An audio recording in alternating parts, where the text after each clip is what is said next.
Ayo berinvestasi akhirat, bangun rumahmu di surganya. Sempurnakanlah ibadah Anda dengan beramal jariah yang pahalanya tidak terputus hingga akhir kiamat.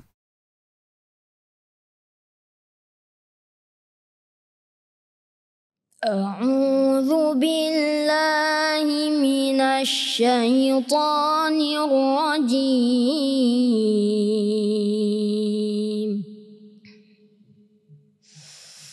Bismillahirrahmanirrahim. Alif Lam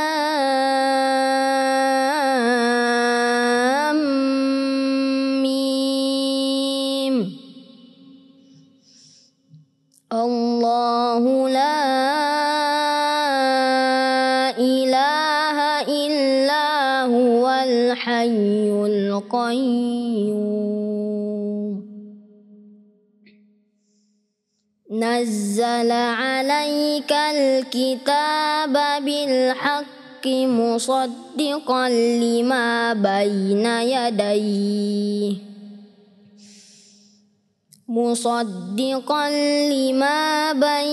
yadayhi wa anzalat taurata wal injil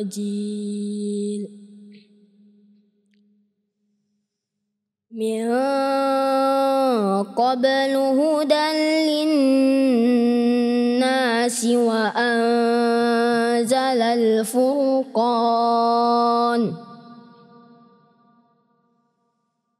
Innal ladzina kafaru bi ayatillahi lahum 'adzabun syadid. Wallahu 'azizun dzuntiqam. Shadaqallahul 'azim.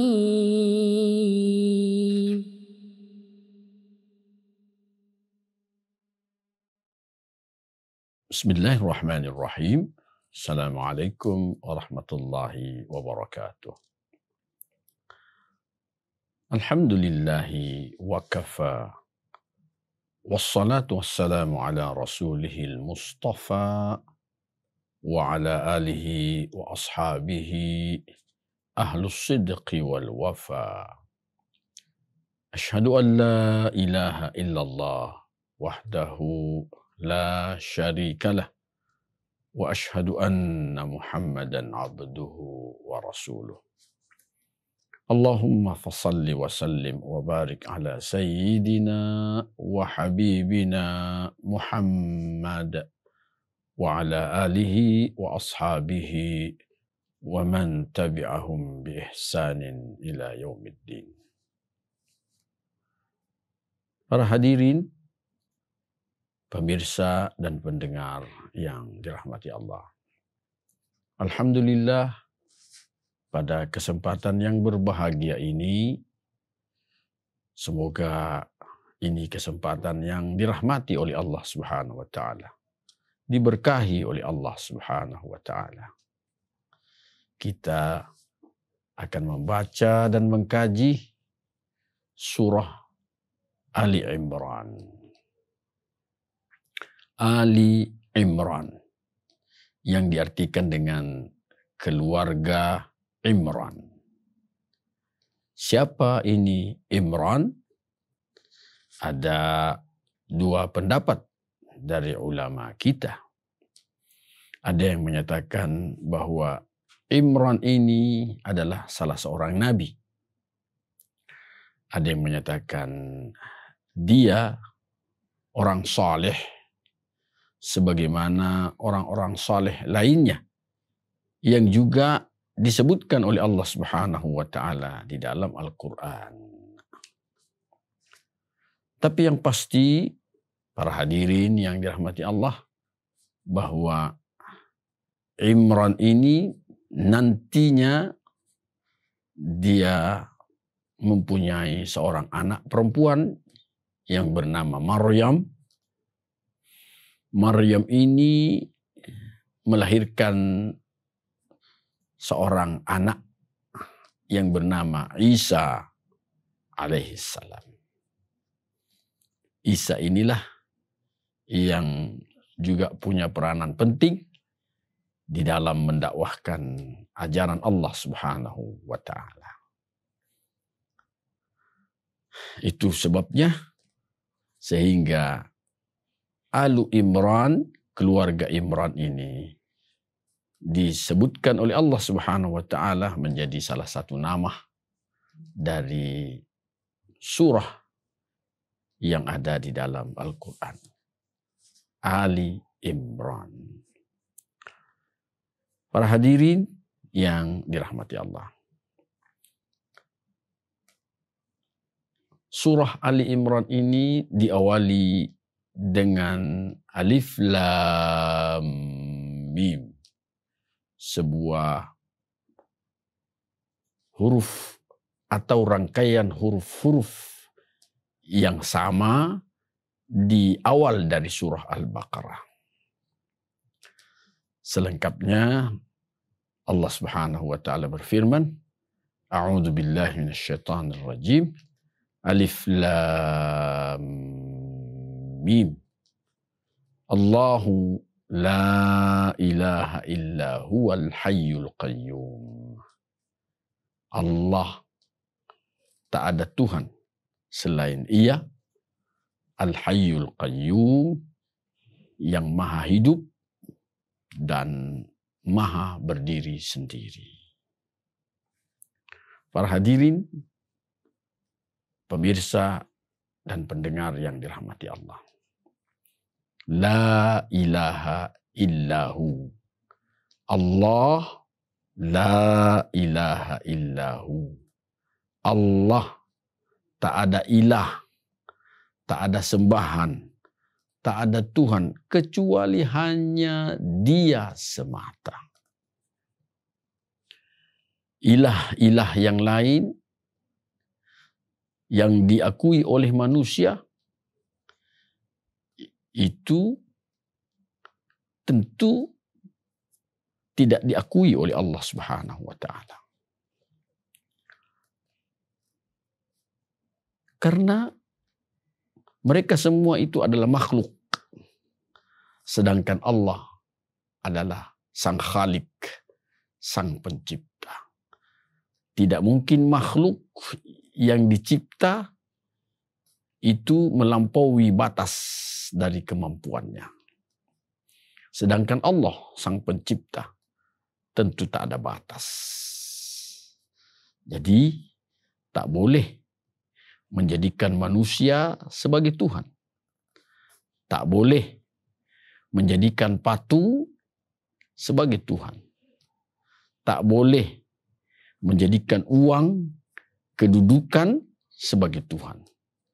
Tak boleh menjadikan hawa nafsu sebagai Tuhan. Tak boleh menjadikan kecintaan kepada sesuatu itu melebihi kecintaan kepada Allah Subhanahu wa Ta'ala. Karena semuanya itu adalah membuat seseorang menjadi syirku billah, syirik kepada Allah Subhanahu wa Ta'ala. Allah itu maha hidup. Allah tak punya awal dan tak ada akhirnya. Allah tak ada ayah, tak ada ibu. Allah tidak mempunyai anak. Al-Hayy, Dia maha hidup. Sementara seluruh ciptaannya Allah Subhanahu wa Ta'ala satu saat itu akan hilang, akan punah. Ya.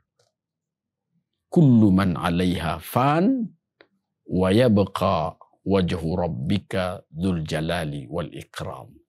Semua yang ada di alam ini adalah fana. Fana itu artinya tidak kekal, satu saat akan hilang. Semua alam ini ada awalnya dan ada akhirnya. Wa yabqa wajhu rabbika dzul jalali wal ikram. Yang berketetapan adalah Allah Subhanahu wa Ta'ala dzul jalali wal ikram. Allah yang maha agung dan maha terpuji, maha terhormat, maha mulia. Selanjutnya, Al-Qayyum, Allah maha berdiri sendiri. Allah sebenarnya tak butuh pembantu. Apa yang dinyatakan oleh mereka-mereka yang berakidah rusak, kaum liberal, kaum sekuler, atau orang-orang yang menyatakan bahwa bukankah malaikat itu pembantunya Allah? Artinya bahwa malaikat Allah itu butuh pembantu. Karena malaikat itu adalah pembantunya Allah Subhanahu wa ta'ala. Maka jawabannya adalah malaikat itu adalah makhluk ciptaan Allah Subhanahu wa ta'ala. Yang dalam riwayat sebuah hadis, jumlah mereka jauh lebih banyak dibanding dengan jumlah para jin dan jumlah manusia. Malaikat ciptaan Allah itu jumlahnya yang terbanyak di antara jin maupun manusia. Mereka semua bertasbih kepada Allah Subhanahu wa ta'ala. Mereka diberi tugas oleh Allah Subhanahu wa ta'ala. Sebagaimana manusia juga diberi tugas oleh Allah Subhanahu wa ta'ala. Dan tentu yang memberi tugas ini menunjukkan kemahakuasaannya. Maha kuasa. Karenanya semakin banyak makhluk yang dikuasai, maka menunjukkan bahwa yang menguasainya tentu memiliki maha yang luar biasa. Jadi bukan berarti bahwa malaikat ini pembantunya Allah Subhanahu wa ta'ala. Tidak. Mereka adalah makhluk yang menjalankan tugas yang dibebankan oleh Allah kepada mereka. Sebagaimana manusia. Allah nyatakan di dalam Al-Quran, A'udzu billahi minasyaitonir rajim, Inna aradna al-amanata 'alas samawati wal ardi wal jibali fa'abaina ay yahmilnaha wa ashfaqna minha wa hamalaha al-insanu wa kana al-insanu jahula. Sesungguhnya kami pernah menawarkan amanah ini kepada manusia, kepada langit, kepada gunung-gunung. Tapi mereka semua menolak enggan karena mereka merasa lemah.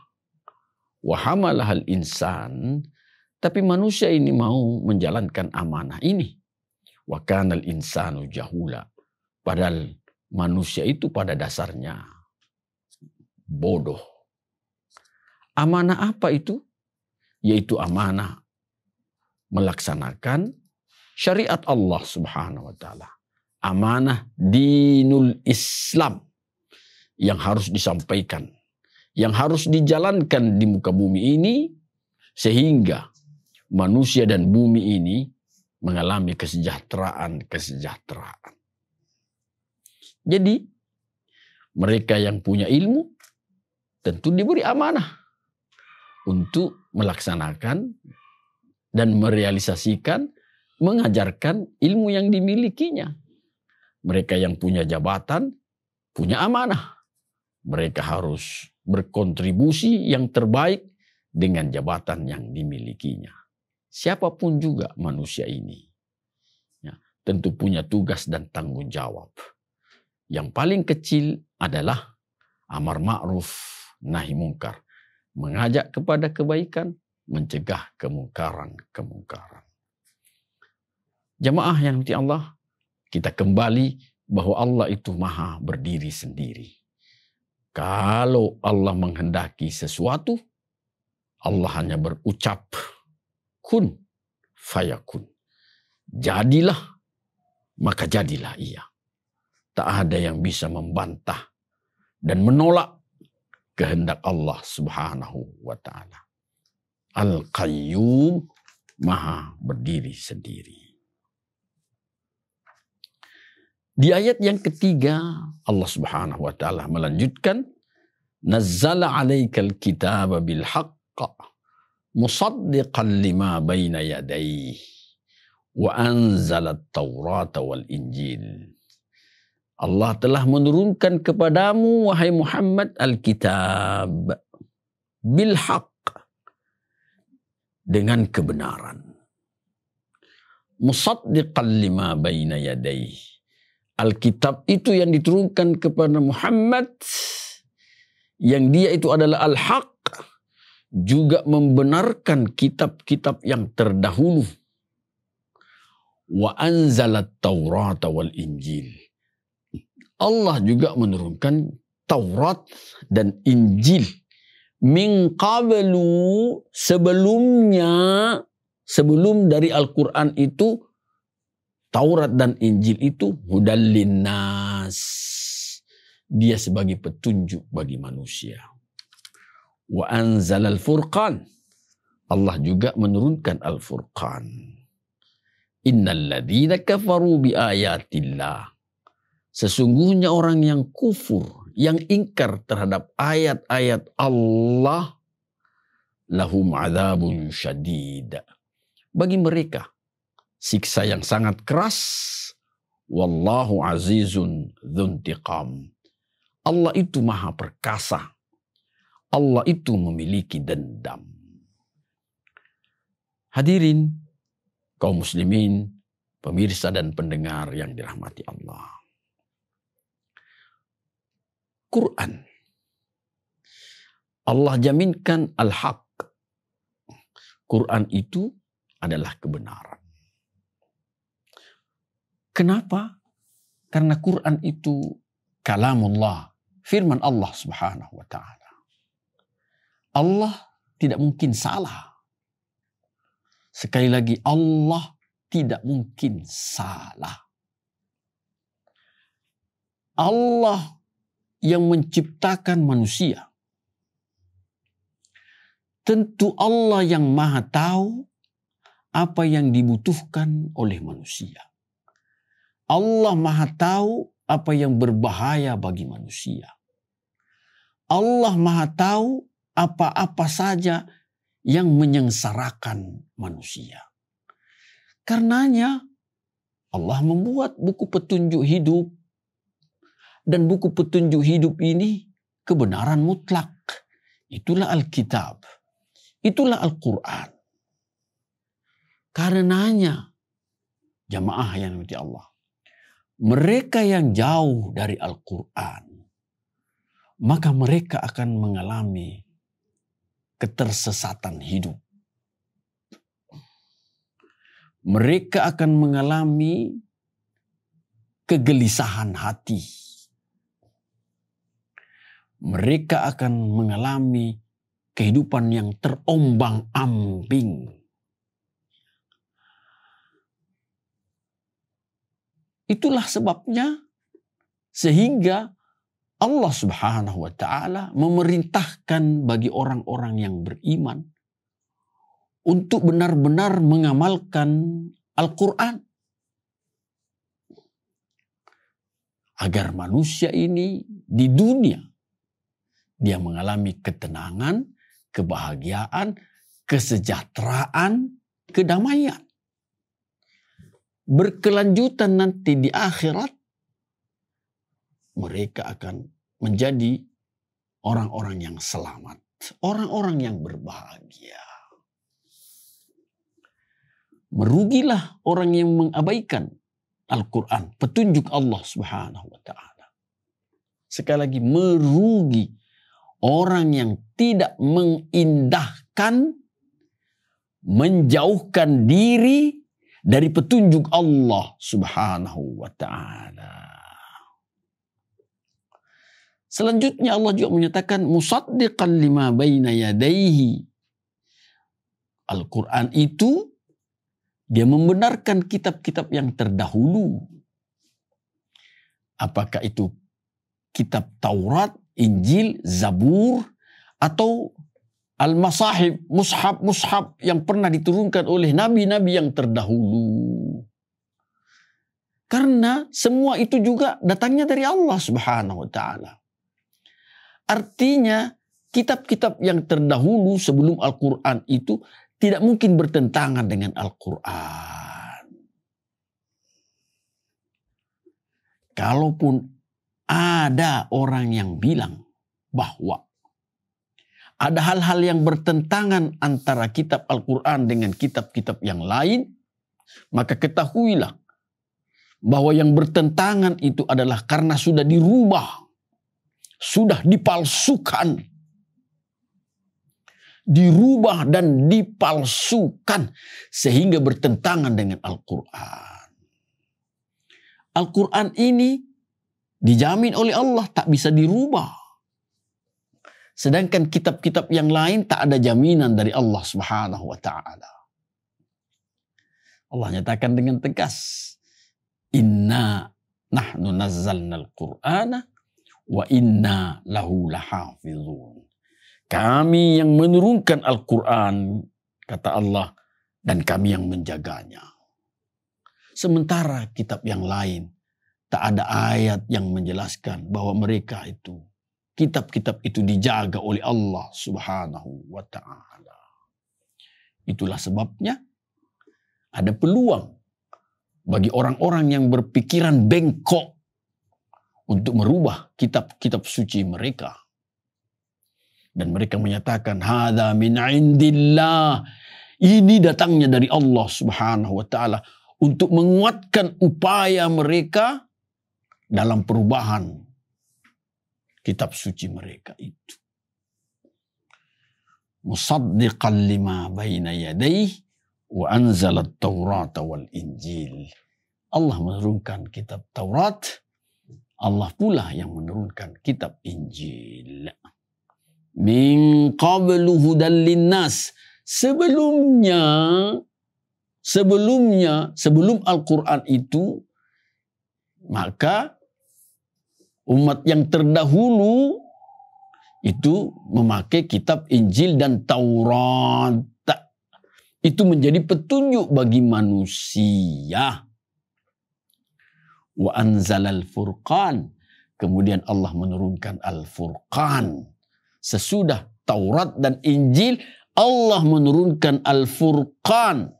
Yang dimaksudkan Al-Furqan menurut ulama tafsir, huwa Al-Quran, itulah Al-Quran. Mengapa dinamakan Quran itu dengan Furqan? Untuk membedakan ini yang hak dan itu yang tazwir, itu yang sudah dirubah. Tazwir wa tahrif. Ini yang hak dan itu yang sudah terjadi pembelotan, pembengkokan.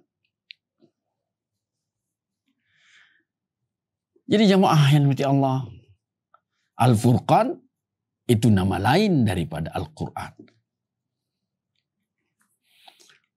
Innal ladzina kafaru bi ayatillahi lahum adzabun syadid. Sesungguhnya orang-orang yang kufur dengan ayat-ayat Allah, bagi mereka siksa yang sangat keras. Kufur kita sudah jelaskan. Itu diartikan dengan menutup diri atau ingkar.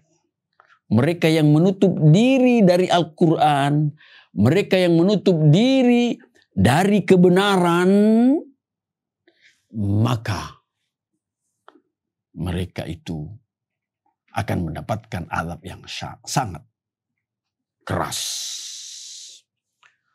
Kufur, jemaah sekalian di Allah, sesuai yang diterangkan oleh Allah Subhanahu wa ta'ala, maka ulama akidah menyatakan kufur itu ada dua. Kufrun kulli, kufur secara totality, secara keseluruhannya. Dan yang kedua adalah kufrun juz'i, kufrun pada sebahagian-sebahagian dari ajaran Allah Subhanahu wa ta'ala di dalam Al-Quran. Dia mengimani sebahagian yang lain, tapi mengingkari, mengkufuri sebahagian yang lain. Itu yang Allah nyatakan, afatu'minuna bi ba'dil kitabi wa takfuruna bi ba'd. Apakah kalian mengimani sebahagian dari Alkitab Al-Quran dan kalian mengkufuri sebahagian yang lain? Sebahagiannya dia jalankan dan sebahagian yang lain ditolak, diingkari. Maka jaminannya Allah, fama jaza'u may yaf'alu dzalika minkum. Tak ada balasan bagi orang yang melakukan hal yang seperti itu di antara kalian. Minkum, huruf kum itu ya'udu ilal muslimina, kembali kepada orang-orang Islam. Wa may yaf'al dzalika minkum, siapa yang melakukan hal yang seperti itu, mengingkari sebahagian yang lain dan mengimani sebahagian yang lain dari Al-Quran, minkum, di antara kalian, hai orang-orang Islam. Wa may yaf'al dzalika minkum, siapa yang melakukan hal yang seperti itu di antara kalian, maka balasannya adalah khizyun fil hayatid dunya, kehinaan dalam kehidupan duniawi. Allah menghinakannya.